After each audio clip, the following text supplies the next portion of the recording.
What's going on, everybody? Welcome to another episode of Pod Scum. I am, of course, your host, Reckless Rex Ruger. That, of course, is the Freddie Mercury puppet. We are back with another incredible episode. It's what we do, and we ain't about to change it now. Before we get down to it, I will, as I do every episode, address the elephant in the room. You're looking at the smoldering good looks, the luscious blonde locks. I'll confirm for you that, yes, you're looking at the one and only love child of one Diamond David Lee Roth. My guest is here, so we're going to get down to it, man. Dispense of the formalities and get down to another kick-ass episode. Let's do it. As you can probably tell. Hello, Mark. How's it going, man? Hey, good, man. How are you? I'm good, man. I'm trying to brave the upstate New York winter, man. I don't know if you can relate or where you are in the world, man, but it sucks. Oh, man. Yeah. I mean, I've been through there on tour during those times, and it is not very fun in like Buffalo and yeah. I'm kind of smack dab in the middle of the state, man. And we always know it's coming and we're braced for it, man, but it nevertheless it always sucks. Yeah. Yeah, it gets pretty cold up there, dude. Yeah, it's I guess cold. In Montreal too, and it's like that's some real shit up there. Yeah, and I don't know if I asked you this. I can't remember if I asked you this the last time, man. But because I've done so many of these, and a common theme when talking to musical artists is that they come from homes where there's a lot of records being played, a lot of music, an abundance of it in the household, maybe even musically proficient parents. Was this the case for you? Yeah, I mean, sort of. My mom did play piano, and listened to records and stuff all the time. So I guess I picked up a bit from that. So you had a musical household. I don't know if I'd call it that. But it was definitely around. It's not like I just had a couple parents who want to listen to talk radio.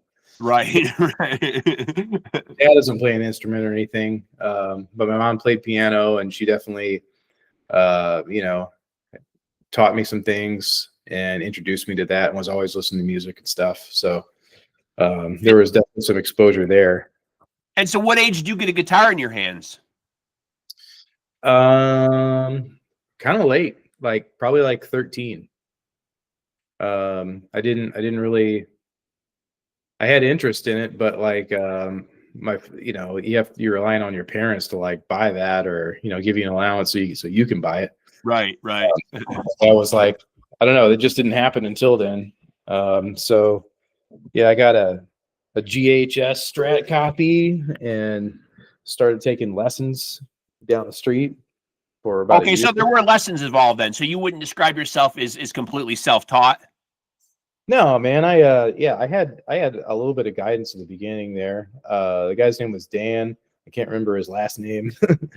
But yeah, he taught me the power chord and would transcribe songs I would bring to him, and we'd go over it and, basic chords and things like that.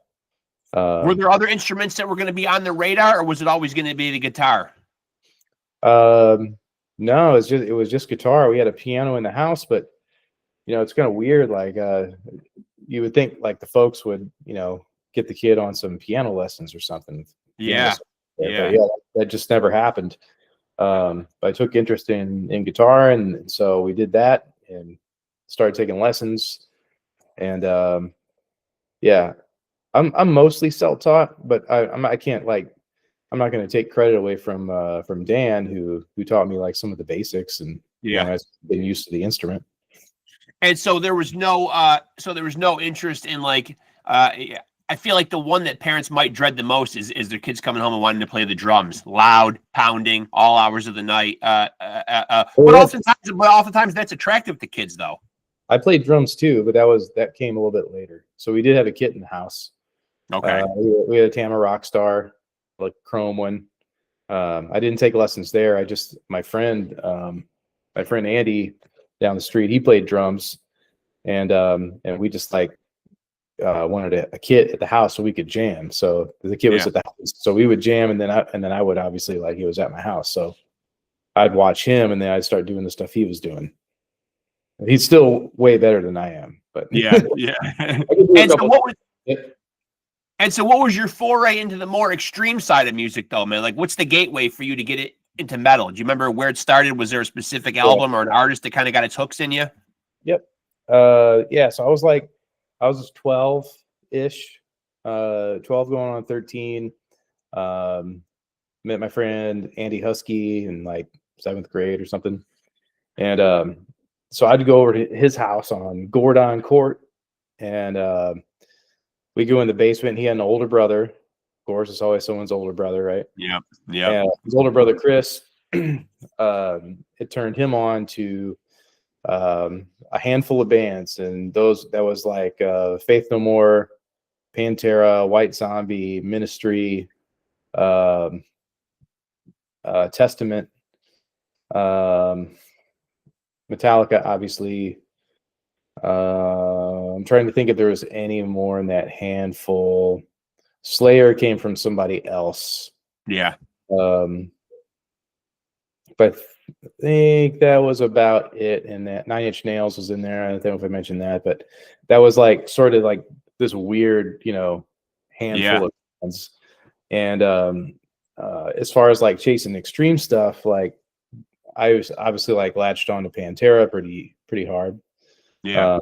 Pantera and White Zombie, and they were pretty hot at the time, and we ended up actually going to see them. But so yeah, if you put on Far Beyond Driven, the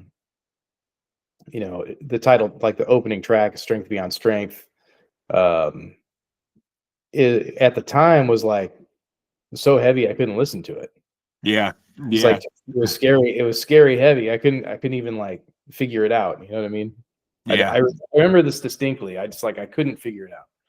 And I had. And then you realize there's stuff out there even heavier, which even is more more mind-blowing. Well, you progress through that album in particular, and it like it has like hits, like they're easy hooks to get. You know what I mean? Yep. And of course, like on Vulgar, you got Walk. That's the easiest hook to get. Sure. Yeah. But because that album opens with Strength Beyond Strength, it's like, and then it proceeds to give you platinum selling like hooks. Yeah. But after that song, you're like, well, there's got to be something to that song. Like, I'm just not getting it because I fucking love these songs. You know what I mean? Yeah. And so you did like, you could almost like go into a study, and you like keep going back to it. Like, you don't quite like it. Right. Man, there's something, but when you finally get it, the approach that's coming from, it's like, that was the moment when I finally got it, and it didn't take long. We're talking like, maybe a week or so. Right. You feel oh, I see. I feel it now. And then you start chasing that feeling, where it's that is heavier. Yeah. Yeah. This stuff is heavy, and that's heavier. And then you start searching for heavier and heavier stuff. And so it must be quite surreal, man, for Pantera to kind of be your gateway into extreme metal and then come full circle and end up in a band with Phil Anselmo. Yep. Yeah, that's weird. That's crazy. Yeah. Yeah, honestly, yeah, that whole thing is like how that all went down was not straightforward at all, like most things in music. Yeah. Like it's just a big mess of people, and you just and somehow it just happens, man. I don't know. Have you relayed this story? Have you relayed the story to Phil? I imagine, man, you being in a band with him, man, that you have shared that story with him about how you kind of segued into metal, via Pantera. I don't know that we've talked about it directly. I mean, he knows one way or the other. I mean, we found our way down to his house. Yeah. Not by coincidence. Your kindred spirits. I mean, of course, and his stuff, like, speaks to us, and we just found ourselves down there. No,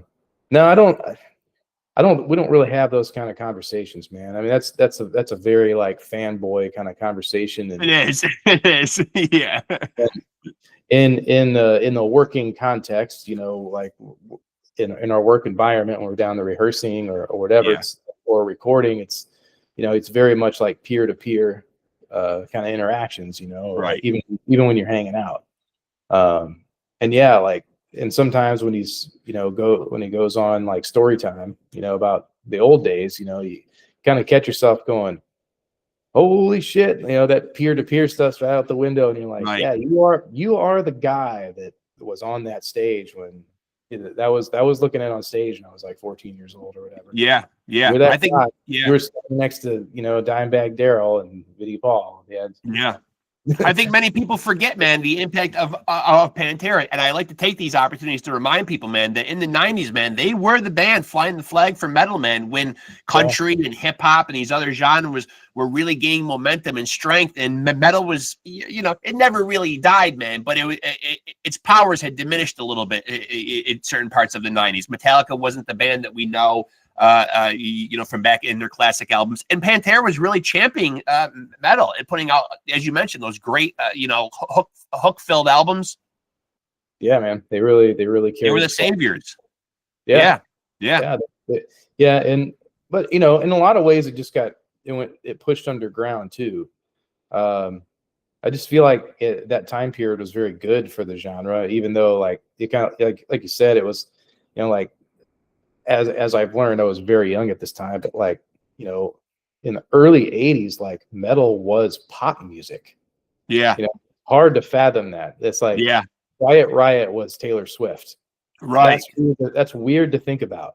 Yeah. You know what I mean? So it really could only go down from there. You know what I mean? It's like, it was pop music. So kind of like, you say at night, it was bad, but like, honestly, it got pushed around. And it made for some like really fucking awesome extreme stuff. No doubt. Yeah, with like Cannibal and everyone else. But yeah, and then you have Pantera like kind of flying the flag in the mainstream, and they're kind of the one, really like staying true and doing it, and not like incorporating any kind of like sellout BS, Right. Any kind of like catchy hook stuff was always done like in a super artful fashion, and never in like a cheesy kind of way. And probably Philip had a lot to do with it. Yeah, he did for sure. Yeah. And he's still doing that, man. I mean, he's still a great champion, like for the underground, though. I've had a couple of guys from Australian bands on the podcast recently. I had Matt from Werewolves. I had a couple of guys. I had a chance to have a couple of the Psychroptic guys on. The Australian bands. He's out there wearing King Parrot shirts and Portal shirts and really champion the underground bands too that might not get a lot of notoriety. And that goes a long way when you got a guy like Phil up on stage, man. Like wearing your band's shirt. Yeah, he's cool, man. He's cool in that way. It's impactful. He's always a champion of the underground. And so you were coming up on. Yeah, and so you were coming up on, or correct me if I'm wrong. You're in your 20th year with Misery Index, but you weren't there at the very beginning, man. What was your foray into Misery Index for fans that might not know? How do you come into the Misery Index fold? Well, let's see. I guess I started messing around with those guys in 2004, and essentially like I had a band called Cast of Stone, and Adam, drummer for Misery Index and SCOUR, had a band from Illinois called All Will Fall, and we played. We kind of like revered each other in the scene at that time. In the St. Louis scene, we played like Creepy Crawl, High Point, Pops, things like that. And like as far as metal goes, we kind of like we had a lot of respect for one another. We had a lot of respect for other bands too, but we had a lot of affinity for each other. Yeah. They really appreciated my guitar playing and composition, songwriting and stuff, and we really appreciated like their style. And Adam's like ferocious drumming, and they were blasting and not faking it. Doing it strong, I should say. And we were doing like more of a dark kind of like black and death metal thing. So it had some atmosphere to it, and they really like we were doing it strong too, and they were like that part because that was like different from them. But anyway, so you play in the scene, you kind of move up, and you start playing some bigger shows and stuff. So like, Cast of Stone was playing with like, when Anthrax came through, we'd be on that show, and like, and there was one show with like Dying Fetus, Misery Index. I think this was the show, and like All Will Fall was on it, Adam's band, and Kevin Talley was he was going to exit Misery Index and go do something else, and he saw Adam play, and got a hold of him and tapped Adam to replace him in Misery Index. He had some other stuff he was going to do, and they had like some European stuff going on. And his first show with Misery that worked out, obviously. They brought him into the band and said, okay. And that's the very short version of that story. And his first show was Wacken in 2004. Wow. Talk about baptism by fire. Oh yeah, totally. Yeah. I think it's like there's this famous video where he's like, he had a camcorder, I think, at the time.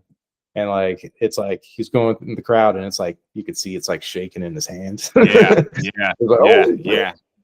He's going from one thing to that. But anyway, their original guitar player from Misery Index, Mike Harrison, who's awesome dude, by the way, love that guy. And he was just like, he got a job at like Apple or something. He was like, ready to take that route, have a day job and that kind of thing. Yeah. And so they needed a replacement. And so Adam hit me up by email saying, hey, you want to audition? It's like, I got your back if you want to audition. Well, I didn't get the email. It went to my band's email, and like my band didn't want to lose me, and they deleted that email, which is some hater shit. Oh man, we've since talked about it and apologized and whatever. It's some total hater shit. But I remember I was working at like as a banquet server or something at a country club, and like it was in December, and like I knew Adam was coming home, and All Will Fall was going to play at Pops, and like I was going to go to the show and check it out, and but I had totally forgotten about the show, right? And so like I got off work early. It was like 4 o'clock, and I got the Riverfront Times out, and like and I'm looking through the Riverfront Times. That's the rag in St. Louis or whatever. Yeah. Yep. And I flipped through it and like checking out the shows, what shows are coming up, and it was like, oh shit, that show's now. So I took off all my, the tie and whatever, put on my metal stuff, and then drive like a maniac all the way down to Pops. And I think I caught their last couple songs. The last song was Brickshard Foundry, which it's All Will Fall song. I still dig. Mm-hmm. Yeah. And so I catch Adam after the show, and I was like, hey man, a good set, caught my favorite song. And he was like, cool, man, did you get my email? And I was like, what email? Yeah. He's like, you didn't get my email. And then I was like, no. And he's like, well, and he lays the story out. And I was like, all right, well, I'm the guy for the job, and I'll get you that audition video. Yeah. And so so I set it up, and went to my parents' house because I didn't want to do it in the house I was renting with my band, because they deleted that fucking email. You know what I mean? Yeah. It's not going to be sabotage. So I went to my parents' house, and they had because there was a big stereo there. So I set my amp in the middle, camcorder, because we had a camcorder, phones didn't shit that they do now. Right. Had my like half stack, and then like had like the speakers on either side of the half stack, and and I had gotten tabs for like 3 of the songs. I was talking to Sparky at the time, learned, made the audition video. My friend helped me put it together, send it in, and they got back to me and said they reviewed the tape. He's like, but I wasn't like down picking everything. And they was like, we think you're good, but you're not down picking everything. And I was like, hey, no problem. Yeah. I'm gonna make you another tape. Yeah. Where I'm down picking everything that all 3 songs that you sent me, and I'm going to play the rest of your songs from your whole live set. And I'm Wow. going to pick everything. Yeah. So I figured the rest of the songs out by ear, and then I sent him another tape, a DVD, and this fucking thing, like, I was having such trouble. I couldn't get it off the damn camera. I took it to my friend Mike Smith's house, and like, it's just like it's a lot of songs. It's a lot of video files. Yeah. For that time, and those computers, they sucked. Yeah. And so it was like I was having a fucking hard time getting it off the thing, and I had to send it. I had to send it like the next day or something, because I told him I was going to have it to him by a certain time. And I ended up having to like burn like 5 or 6 DVDs because it wouldn't. Send them a box set. Send them this package, just like seriously, like the plastic container with the discs. Yeah. It was like, and then send them like an email, like, hey, this is going to sound ridiculous, but it wouldn't put it all in one. I was like, all the songs are there, and it's like it's in this. It's all in that case, and it's on its way to you. You're about to receive the Mark box set. So yeah, they didn't even watch them. They didn't tell me that. They didn't even watch them. But then we set up like a rehearsal, and for me to come out and kind of like check out a show. I didn't play in it. I just rehearsed with them and then checked out a show at like the sidebar. And then they liked me, and it worked out, and everyone thought it sounded good. Jason thought it was cool. And my very first tour was in February of 2005. Yep. Yeah. So I came out in December. It was a quick turnaround. All these very. guys. Yeah. So very. Like, in December, I'm talking to Adam, and in December, I'm in Baltimore, jamming with those guys.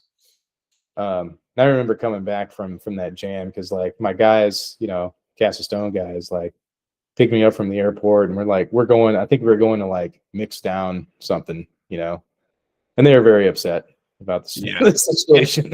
It sounds like it came from a good place. The fact that they conveniently lost the email, though, but I mean, obviously they wanted to hold on to you, man. So it's coming from a heartfelt place, I guess. They're my brother. They were my brothers, man. They didn't. Yeah. They really didn't totally mean harm by it.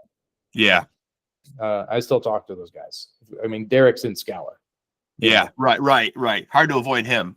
And Cast of Stone released the EP on Agonia Records much later. Yeah. We're actually working on some stuff right now. It's Cast of Stone boys. Still talk to those guys. So, yeah. No hard feelings. Everything worked out. And so this year, SCOUR puts out a full length, though, man. And correct me if I'm wrong, but this is the first LP by SCOUR, correct? That's correct. Yeah. It was a series of 3 EPs. I got involved right after the Red EP came out. I think 2016 or 2017, something like that. And then we did the Black EP together, and then started working on the full length record. And we got a couple videos for that, for Infusorium and Blades. Those are super fun. The Infusorium song is based on a short story by John Paget, a horror and strange fiction author in New Orleans, who Philip turned us on to. And he's like, this is what the lyrics are about. Read the book. Yeah. So we all read the book, and we're like, okay. And then Derek and I and the videographer Malcolm all I kind of mapped out sort of a screenplay, and sent it to everybody. Like, yep, that's what we're doing. Yeah, that's cool. So we sat down. We got props and all the stuff. And, we sat down for probably 14 hours, mapping out every shot that we were going to have. Yeah.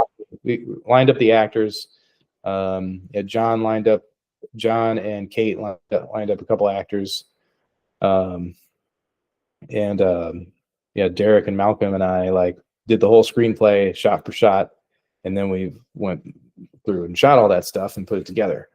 And so that's what you see in that video. It's very we did all that ourselves. Yeah, that's cool. on the story. So it's really cool. It's not like a cinematic masterpiece or anything, but it's like, I think it's hanging with the rest of the stuff that's out there, and it's telling a Yeah. little story, which is a lot more than a lot of music videos are doing. For sure. Yeah. Yeah. And then like the Blades video, you know, we used Philip's haunt, the different he does a home haunt every year. Yeah. So Yep. like a different scene for each person, and put the drums in the graveyard. And you know, you can do that once. Yeah. You Yeah. can do it once. And we did. And so we did it, and it turned out really cool, man. It's like a super fun, and we did a show that week too. It was all in 1 week. We did this. Went down there for his Halloween haunt party. Shot the video, both videos, and then we had a show at the end of the week, and then we got live footage from the show in New Orleans. That's cool. Yeah. Yeah, and put it all together. And yeah, it turned out. It's cool. Very DIY.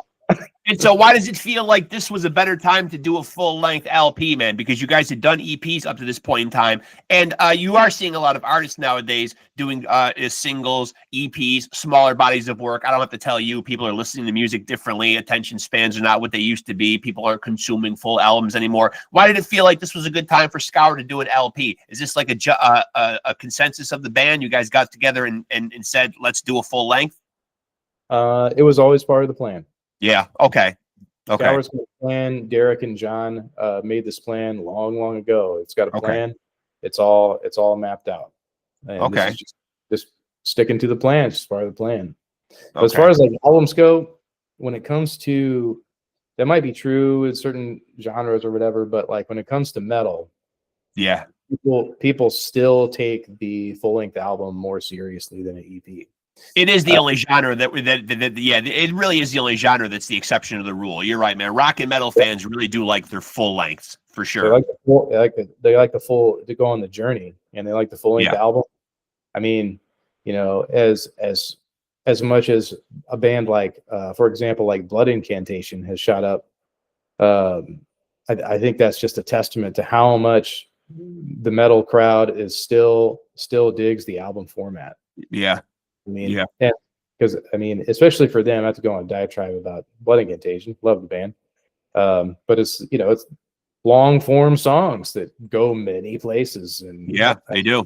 A concept album that's about otherworldly stuff, and it's quite long. And, you know, that's just about as far from, you know, like the single consumption as you could probably get. You know.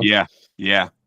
But for us, it was like, it was just part of the plan. And for metal, like full length albums are what sells. Like EPs don't sell. So you know, we were approached by Nuclear Blast, and so if we're going to, you know, do something with them, that's what we're doing. We're doing full length album. You're not doing something else. That's what you're doing. So we did It's Feel You Notice, all 3 EPs there. That's on just housecore, and then the full length album that incorporates Nuclear Blast into it. And you'll see too, like if you just go look at numbers on like videos and singles and stuff, that's the most popular stuff and the stuff that got the most traction. And that's just, I mean, the Black EP and the Red, all the EPs take you on a little journey, but it's a mini journey. Right. It's a mini journey. And takes you on a journey. And now, because people are consuming music differently, do you guys sit around as a band and talk about, because whenever I come across websites that are reviewing albums, first of all, where do you stand on feedback and criticism? Do you go to, if you're involved in a project, do you go and see what critics are saying about it or how it's being reviewed? Sure. I'll go read them. Yeah. I mean, not in like I don't like take it to heart or anything, but but you will go check it out. Yeah. I'm curious what outside opinion looks like. Yeah. But I also don't internalize it, you know, like I feel how I feel. That's feel probably healthy. I am curious how it's received. Yeah. Why wouldn't you be? Oftentimes the one thing, I don't like this thing of like, I don't ever read reviews. I don't care. Right. Like, or unhealthily taking it as that's the fact about your art. Yeah. Like, no, I know it's good. Yeah. I know its level of good, you know. Right. Right. good at, I know what the strong tracks are, you know, in my opinion, and that would be my opinion. And other people have theirs, and for different reasons. So that's what the interesting part, like the reasons. The one thing that I do see get critiqued though, and I don't know like when this started being a thing, is you make a great point, Blood Incantation, you know what I mean, doing a 60 plus minute album. Back in the old days, we'd see Metallica go 60, 70 minutes with albums. But a sticking point that I seem to see now, a common theme with albums that are reviewed, is the length of the project. How many songs, how many minutes it's coming in at. Is that something you guys as a band discussed amongst yourselves? The length of the album? Yeah, how many songs, how many minutes it comes in at? I don't think we like to go. I don't think we like to go too far. You know, 10 tracks, half hour. Yeah, you know, that after feels 40 right. minutes, it starts getting a little long in the tooth. You know, Yeah, in my opinion. But just give me 1 second. yeah. Yeah, that does seem to be one of those things that does seem to be one of those things while we're waiting for Mark to come back.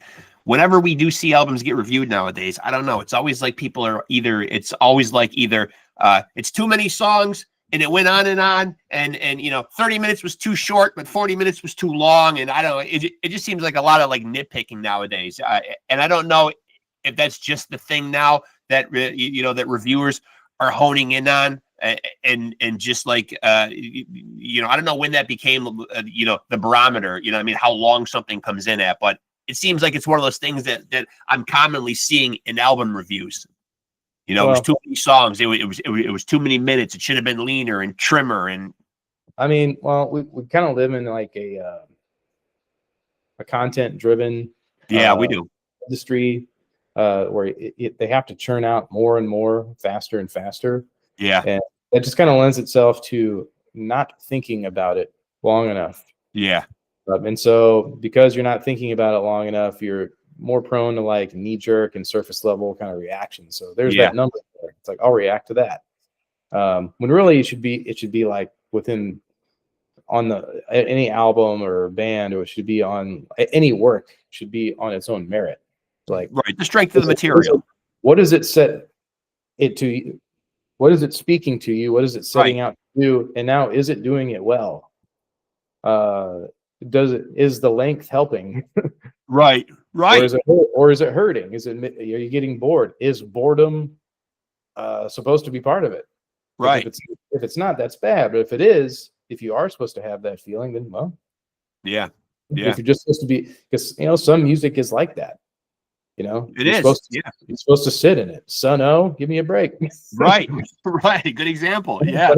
That's part of the deal. That is part of the experience. You're supposed to kind of like, you know, and I think that's like, you know, that's part of some other kinds of music too. I don't know. And so what was the creative process like for this SCOUR album? Well, in SCOUR, Derek writes the hits. Okay. So to simplify it, it's Derek writes the songs and then he gives instructions to everybody else on what to do next. Okay. But that's an oversimplified version because he'll definitely like send things over to Philip and John and Adam and I to get feedback on how it's going, especially Philip. Yeah. Because you know Philip he's the tastemaker. He kind of guides things, and just like he was in Pantera, you know. Yeah. He keeps the cheese out. Right. And then so after that then I'm just waiting on instructions like, okay, where do you need me to lay down lead, overlay, vocals, whatever. And then pretty much everyone in the band except Adam like sings on every song because there's the SCOUR choir, the backup vocals and stuff. So everyone's on every song. And then I have like solo and like one dominant solo, an infusorium, and then there's like some lead work kind of strewn about like on the title track and one other place. Yeah. And when these songs are crafted, you know, what usually comes first? Does it usually start with a riff, a title, an opening line? Usually music first. Music. I mean, I say that, but it's kind of like whatever makes it onto the record was part of like ongoing work that you do as a musician, you know, like the lyric, for example, like Philip's got a notebook that is intended for like scour and obscure stuff, and he kind of like just when he comes across something or like comes up with something, he'll jot it down in the moment. Yeah. Yeah, he's a lyricist, and like he's got some practices, and I don't precisely even know what they are, but he's got some practices in his daily life, for reading and writing, which you don't really associate with the machismo character, but a good amount of reading and writing going on with someone who writes timeless lyrics. Yeah. You know? So you go, and yeah, with D, it's a lot of hours like taking the simple form and making compositions out of it. Because it really is like simple music. It's just like picking the right things and having them progress in the right way. Yeah. Now, we've talked a lot about SCOUR, man, but I think I would be remiss if I didn't ask, is there new music, anything planned, anything in the works for Misery Index? If I'm not mistaken, Complete Control 2022 was no, you guys had an EP out in 2023, right? Strategies of Manipulation. Right. Yep. Yeah, we did. We have pretty much an entire album written, and we're just refining it. I don't know exactly. We don't have a solid release date for that. We're still kind of like working the kinks out of it. Does 2026 seem realistic though that we will see it? Or too early to say? I would be disappointed if it didn't come out in 2026. Okay. Yeah, we just have to, agree on the material and come to terms on that. We all we're rounding. We have an album's worth of material already with Plus, but it's like it's defining itself, and we're rounding in on something that's like really, really special and good and dark and like with interweaving parts. I don't know how to best describe it at this point, because it's like it's fresh and it's like it's too close. It's like it's right here. I can't fully see it. But like then that's kind of where it is for all of us. It's like and we're trying to zoom out and craft and zoom out and craft. Right, sure.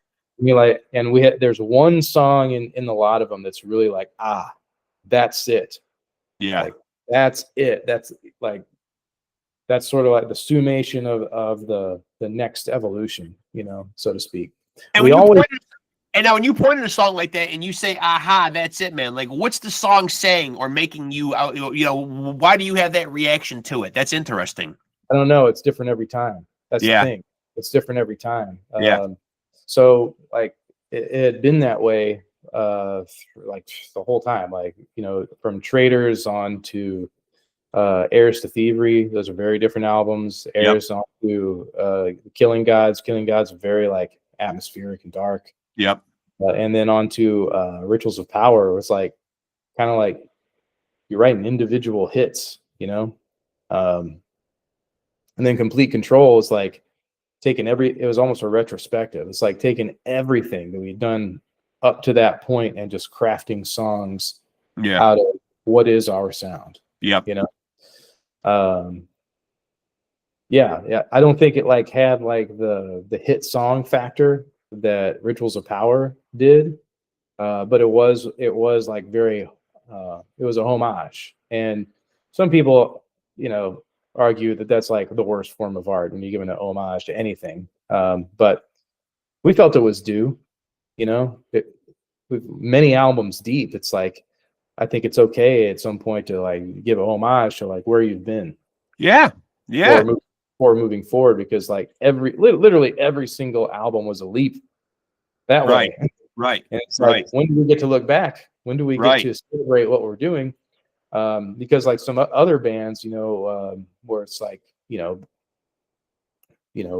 rethrash or whatever, they get to do that all the time, like Right. the program for the music's already there, and then you just get to like write fun songs in that framework. Yeah. I mean, for us, like we're just, for whatever reason, Misery Index has never allowed that. Like when we do that, it's like, it's just not as exciting. Yeah. Yeah. Our fans, they're used to like having that push forward excitement, and they're gonna get it on this next one, man. Like it's very different. It's very, very different. Very heavy. Very, very brutal. Yeah.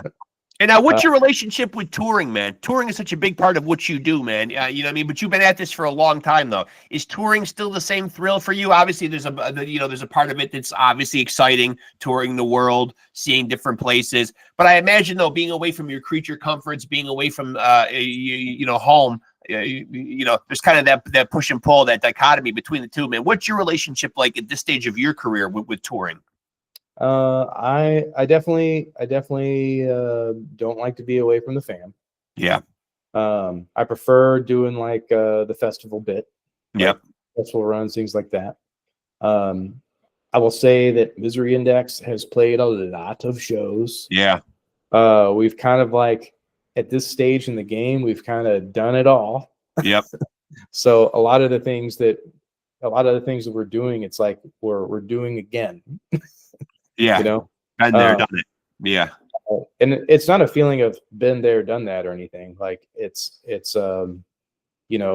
we feel honored and blessed to have these opportunities, and Adam and I talk a lot about how there's, and we know a lot of them, especially like underground bands and stuff that would absolutely kill someone to be in our position. And right. Have that spot. The things that we get to do, and we're totally humbled and appreciative of those that choose to listen to our music and like it, and come to see us. And we don't take 1 minute of it or 1 ounce of it for granted. It's all a childhood dream come true, man. Like it is really quite something. Yeah. To have it in your life and be able to do it, and and not everyone, most people don't get to do it. So it's definitely cherished and treated with respect. But we're also like older dudes at this point, so it's like our adult responsibilities, kind of limits our availability sometimes. Yeah. And so we gotta pick and choose and what we do. And but we still, I mean, you see the announcements coming. We're still we're on like Vakken and other things coming up next summer. So and really we're just trying to hone in and like I said, zoom out and get this album like to the place it needs to go. And now there's such a physicality in playing brutal music as well. Obviously when you're up on that stage, it's more than just strumming and playing your instrument. There's head banging, there's moving around, there's getting your body involved in the performances. How have you held up over all these years of playing brutal music? Yeah, it's a dance, man. Yeah. You got to warm up, you got to stretch. Yeah. That's it. You got to warm up and stretch. Yeah. You can't just like go do it. But I think like that's always been the case. The only time it's not been is when we were really hammering the road, and it was just like didn't have any days off really. Like there was one year we played like 280 shows in a year, and so with that, it's like it's so second nature, man. You're just doing it. Right. You don't need to warm up. You're still warmed up. Right. You're still warmed up from last night. There's no time to not be warmed up. Yeah. Age will get you, man. We're not 20 years old anymore. So it'll get you. So I definitely got to probably start rehearsing twice as long before any kind of run. Yeah. I got to bang that set out every day for a solid month, and I got to get the vocals going. You know, a good week and a half ahead of time. I got to be hitting that set. Yeah, it's like an athlete training. And when I hit the set the very first time, I'll only be able to get 3 songs before it's, you know, starts getting wackadoo. Yeah. And, you know, and you just get further through it, the hour that you have to do, hour and 15 or whatever. And you get further and further through it. And then you get better and better and better at it. And then you hit the dress rehearsal, and it's like riding a bike. Yeah. You know? Now, we spent a lot of time talking about Misery Index and SCOUR, but you did hint at and allude to the fact a few minutes ago that there could be some Cast the Stone music in the future. We're talking about it. Okay. And now the last, if I'm mistaken, anything that you guys did was what, around 2018? It was a while ago, man. We just put out an EP, and it's just it's a side project, you know. It's just it's for fun, and it's old homies. Yeah, you know what I mean. And we're, you know, we have. There's really no reason to do it other than we like each other, you know. Right. I mean? And we make stuff, and it's for that. Yeah. And that's basically what it comes down to. We make stuff. We're in the process of making things for other things. We make stuff, and it's like, well, that's obviously for this project. I mean, it clearly sounds like it. And so there's a folder with, like, you know, 2 hours of ideas in there, full songs, like at least there. Yeah, there's easily an album of material, and it's just a matter of like sitting down and pay, like really doing some finishing touches on just a few things. You get an album of stuff. Right. Is it the right stuff though? And then you get it all, you know. Right. Well, because you're involved in Misery Index and SCOUR, and you know, of course, you did mention, you know, family life and everything. You know, do you like having multiple projects? Do you work better? Like, I have guys on here, and I'm always amazed by these guys in 4, 5, 6 different bands. I admire their energy. You know what I mean? How they find the time in the course of a day to be involved in so many projects. Is that the way that you like to work, though? Do you like being involved in multiple projects? Obviously, there's guys with a singular focus. I'm in this band, and I'm in this band alone. You know what I mean? But you seem to be someone who likes to be in multiple projects. I feel 2 opposing ways about it, to be honest. Okay. Part of me like just wants to fly one flag. Yeah. You know? Yeah. And be all in on one thing. And if that were satisfying, I guess I'd do it. Right. But the reality is, it's like you come up with things, and you have ideas, and it's basically, it comes out of like just a series of influences and conversations and sounds and stuff, and all the stuff that you come up with doesn't really make sense for a certain project, right? And to try to bundle and try to force it and bundle it in there just doesn't work. It doesn't go through the composition process, like trust the process. It's like those things work itself out into a separate body of work, and then there's this separate body of work, and then within the separate body of work, there's some stuff that kind of sounds alike, and when you've already done this other project, it sounds like that project. And then it's almost like, well, now there's like 15 things in here, and so you're going back to the other guy, like, I mean, hey, there's 15 things in here. I was like, oh, I like that one. Starts putting it together, and then, you know, it just happens. Yeah. You know, musicians just do this stuff. It's like, they're compelled to do it. It's a natural thing. It's as natural as talking or walking. It's just you make sounds, man. Yeah. Some well, you got different over here, and some sounds go over here. Well, and I imagine that you got different creative itches too. You know what I mean? And you're scratching them in like different ways, right? I mean, like you're getting the stuff out, and you know what's not satisfying you in one project, man, you might be getting that out of another project. Totally, man. Yeah. Totally. Like, for, you know, like for the SCOUR thing, I get to relieve myself of the pressure of being like a primary songwriter, right, and vocalist.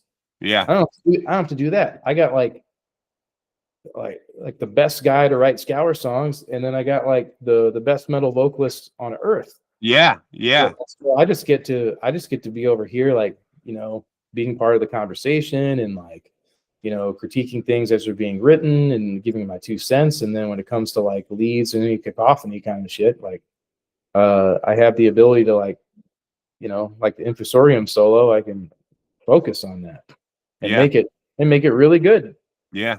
And I think it's really good. Yeah. And it's like you said too, it's pretty damn cool when you can look over and you're playing alongside Phil Anselmo too. Yeah. Yeah, that's cool, man. Yeah, Yeah. of course it is. But yeah, like, I like that project because my responsibilities are limited and I really get to honor it. Yeah. Yeah. And then with Misery Index, it's like that's like a total songwriting and the whole shebang outlet where I'm doing lyric writing, vocal, like main vocals, and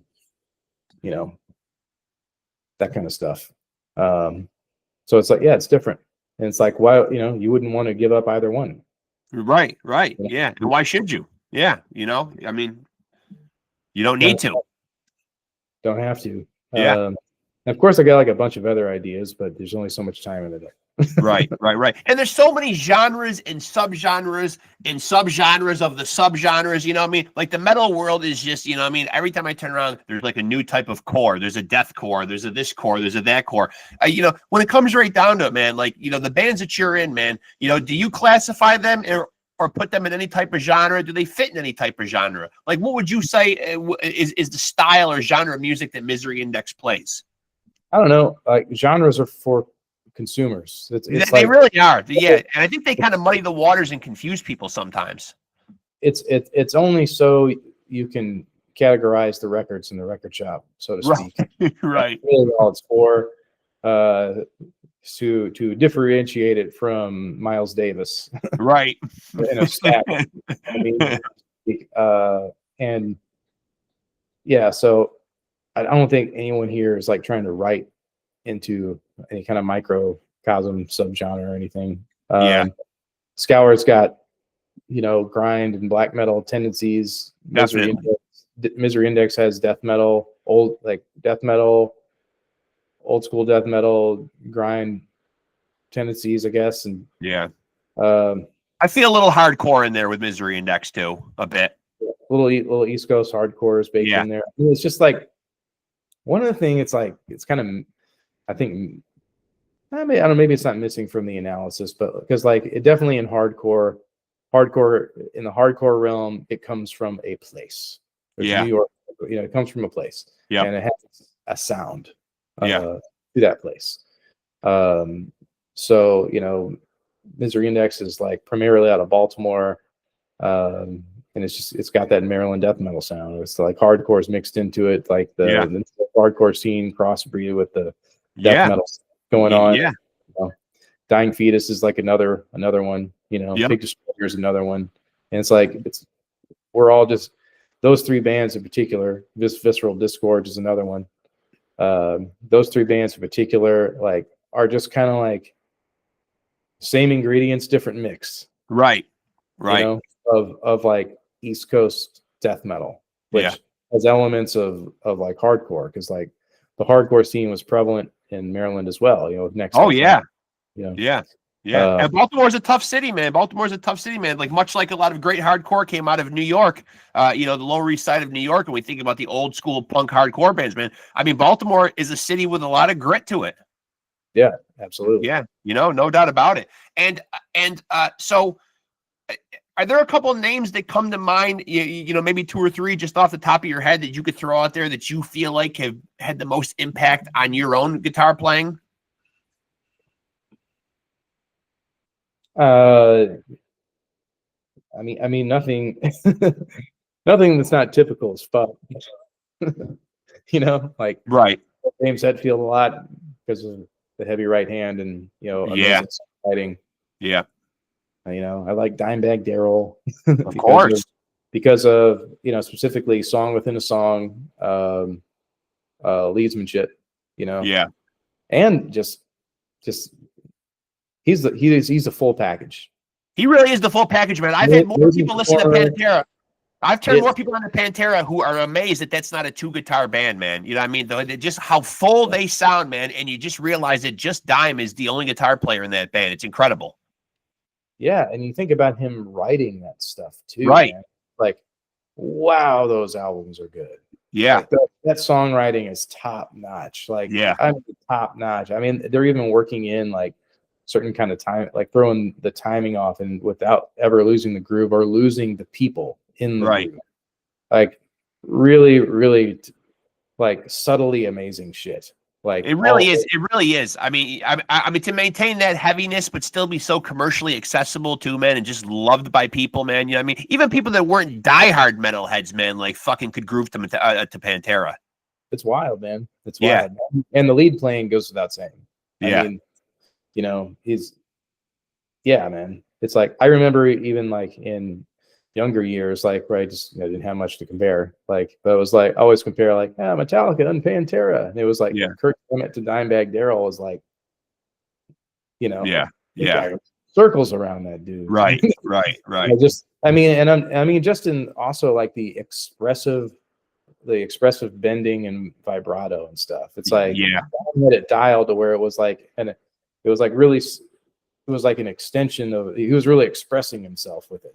Where it's like when you listen to like the, some Metallica solos, they're good, don't get me wrong, but like when you get into the vibrato bit, it just sounds a little like one-dimensional and rehearsed. There's a little more soul. There's a little more soul in Dimebag's playing. Definitely. Not that there's anything being expressed in that, except vibrato should sound. It would sound better if there was vibrato here. Yeah. Versus Dime, where it's like it has like a singing kind of thing going on with it. Yeah, his guitar playing very much feels like an extension of his personality. It does. Totally. And so, but beyond that, like I like Michael Akerfeld a lot. Oh yeah. That guy. His lead playing is also very top notch, and songwriting too. I'm not like that jazzed on like the prog aspect. It's still cool. Like when they went full prog, I was like, I'm like 50-50 on prog stuff. I like it. I'll listen to Gordian Knot, I'll do it. I'll listen to Spastic Inc. and and some of the other stuff. Animals as Leaders and such. But I'm just not that jazzed. I'll listen to it for a little bit. It's like this is the top level. You can appreciate the playing. Yeah. And now I'm song 3 and I'm done.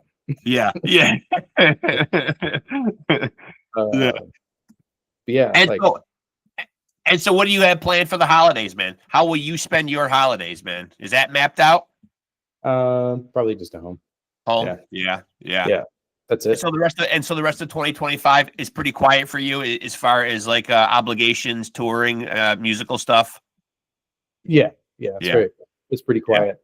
It's just it's not really quiet at all. It's a lot of busy work, but it's a lot of writing and recording and like figuring it out. But it's definitely being at home and doing that part of it. And so what's on the agenda for 2026 then? Obviously, you've hinted that you'd like to see New Misery Index out in 2026. Will there be SCOUR live shows? They're booked. Okay. We're playing Mystic Festival. We're also on Hellfest. Okay. There might be like a few others like in the works. I don't know exactly. Okay. And then Misery Index is on Vakken and Reload and a bunch of others in August. Okay. So if people want to tap in and find out what's going on with you, what's going on with the bands that you're in, man, like where's the best place before I let you out of here? I know everyone's on social media somewhere. So if people want to keep up with you, are you on Instagram? Are you a social media guy? Yeah, I mean, I don't really post much on there, but I'm at Mick Kloppenstein.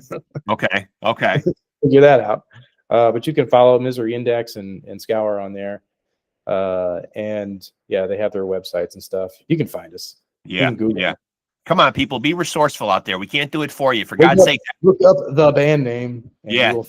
Yeah, there you go. Yeah, we kept it simple for you, man. Come on. People should know how to use their internet by now. And I always feel like I end my episodes by asking that question. And I'm like, you know what, man? People know who I'm talking to here. Just fucking Google it already. You know what I mean? Type it in.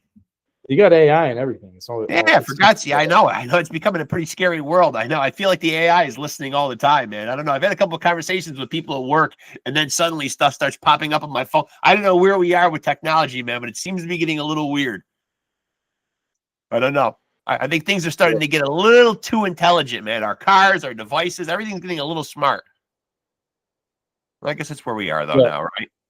I mean, what can we do? We're certainly not going to go backwards at this point. Yeah, not to wear a tinfoil hat, but you know, there is a microphone on all your shit. And, that's and true. Geolocation. Yeah, that's true. That's true. Yeah, yeah. Big Brother is always watching and listening. Yeah. Yeah. But listen, man, I appreciate you doing this, man. Always a pleasure talking to you, man. And congrats, man. The new SCOUR album, fucking incredible, man. Really, man. Really enjoying it. Really digging listening to it, man. I really like when Phil does the black metal thing, man. You know what I mean? Like, I like when he goes there with his voice. It's cool. Yeah. He's a monster. He's an absolute. He is. Yep. Yeah. Now, he's killing it out there, man. On the Pantera stuff and Downs coming out soon. Yeah. Dude never stops. I just got to see Pantera back in April, man. Like with the new, not the new lineup, man, but the current guys that he's out there with, man. Incredible, man. Incredible. I love the fact that it's Zach and Charlie, though, because I hate people that get online and say it's not Pantera, it's not Pantera. Those guys are very much part of the inner fabric of Pantera, though. They're not just hired guns, though, man. Like these are guys that are lifelong friends. You know what I mean? Like these are guys that are out there doing those songs justice. I feel like Zach and Charlie are almost like honorary Pantera members themselves anyway. I mean, are they not? They're doing good. I mean, yeah, of course. They're like in the inner circle and they're doing a great job.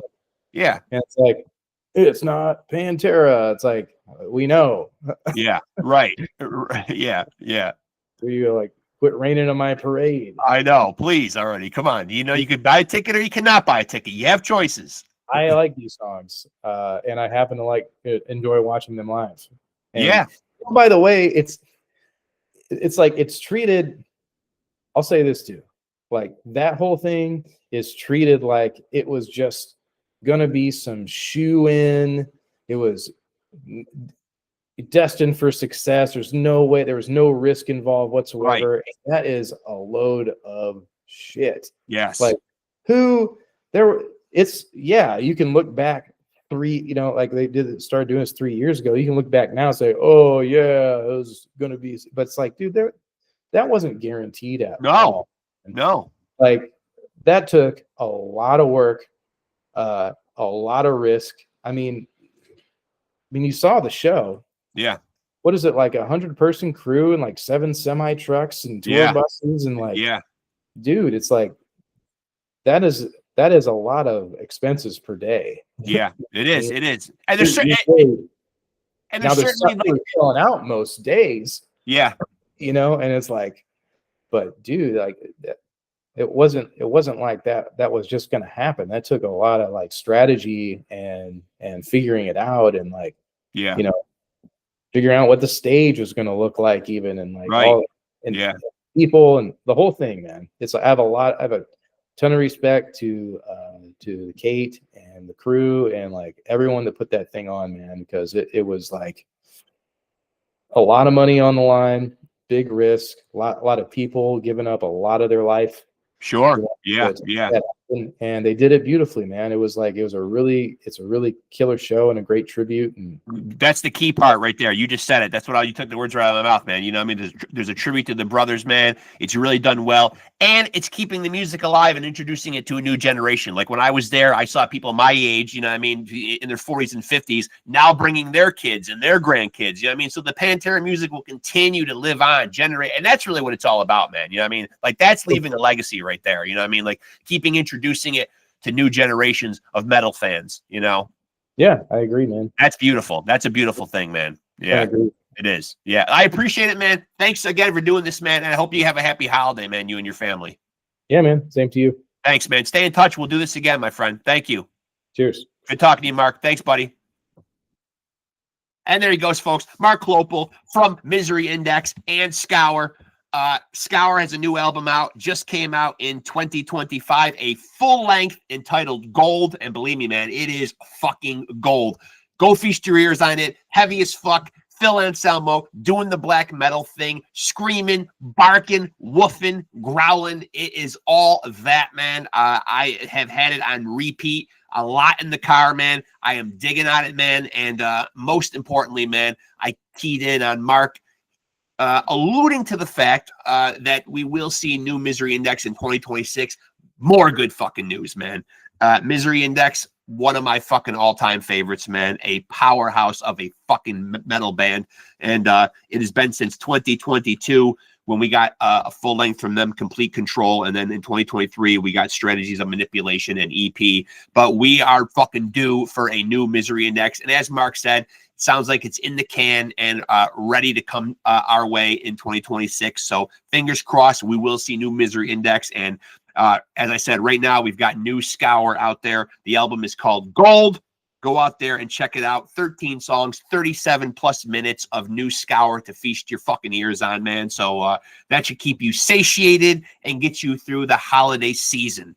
And listen, always love chopping it up with Mark, man. Amazing guitarist, man. Great guy. Great interview. So I appreciate him being on here today. And now I can do my own shameless plugging. My pimp hand is feeling strong. As you know, if you have a podcast, you got to pimp it. There it is, folks, right there. Let's get down to it. Make sure to tap into PodScum on Facebook. Our handle is Off the Couch Boxing and PodScum. Make sure you take note of that. I have 2 separate shows. I got Off the Couch Boxing for you pugilism fans, and I got PodScum for you rock and metal maniacs out there. So 1 Facebook page and 1 Instagram. That's all I can handle. Your boy's got a full-time job. I got grandkids. I got responsibilities. People have said, Rex, why not an Instagram and a Facebook for both shows? No. The answer is a hard, definitive no on that. So you get both shows promoted on 1 platform. Our handle, again, on Facebook is Off the Couch Boxing and PodScum. And on Instagram, lo and behold, it's the same handle. Off the Couch Boxing and PodScum. I'm not trying to get tricky on you out there, kids. I'm dumbing it down for you guys and myself. Believe it or not, I need it dumbed down. Believe me, I do. And of course, if you're watching us here right now, make sure to tap in. This is where you're going to get your meat and potatoes. These amazing conversations like we just had with my guy, Mark Kloeppel. So tap in with us here. Please make sure to like, subscribe, and smash that notification bell. It's up there somewhere, folks, and I'll give you a hint. It's bell-shaped. Go figure. So make sure to smash it so you will be privy to when new content is dropping. As you guys know, I drop new shit weekly. So it might be an episode. It might be multiple episodes. It depends on how productive our week has been, how much content we've amassed. But as you guys know, I don't be sitting on no content. When I get shit, I like to roll it out to you guys, man. I'm excited. You're excited. I like to get it out to y'all. So make sure to stay tapped in with us. And before I go, I want to say how much I appreciate my viewers, my subscribers, most importantly, my guests. Could not do it without them. Means the world to have people come on here and be so generous with their time. Today, specifically, got to thank my guy, Mark Kloeppel of Misery Index and SCOUR for being my guest today and coming on here and chopping it up with me. Really enjoyed the conversation. And as I said, keep your eyes and ears ready for some new Misery Index in 2026. Be on the lookout and go check out that new SCOUR. The album is called Gold. Get out there, check it out, be a good fan. Here's my caveat that I put at the end of every episode, or at least I try to. Be a good fan. If you dig these artists, go out there and support them. Go to the websites, sign up for mailing lists, newsletters, go catch them live, go cop some merch, go get the album, the physical copy, stream it, buy it, whatever you like to do. But go out there and be a good fan and lift these artists up. They're out there grinding, hustling, and giving us their art, giving us a piece of themselves, man. So go out there, be a good fan. That's my, that's my sound off right there. I appreciate you guys. Until we get together and we do this thing again, this is your boy, Reckless Rex, reminding you to take it easy and keep it sleazy.